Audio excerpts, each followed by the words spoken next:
Türlük adam buluş gerek. Че tap еш нәрсені түшінбеген.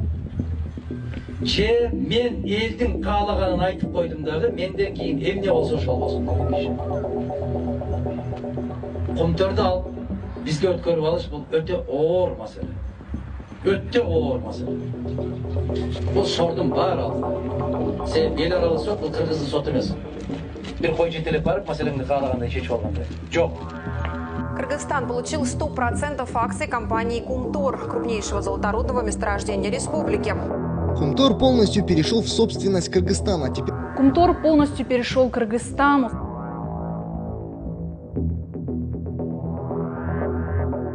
Эгерде эл аралык кандайдыр бир соктошуулар боло турган болсо, Кыргызстан былтыры мен айткан элем, изоляцияда калып калабыз, биз менен эч ким сүйлөшпөй коет деп. Мына бир жылдан өттү, Кыргызстанга бир да мамлекеттин же өкмөт башчысы, же өлкө башчысы келип да койбоду.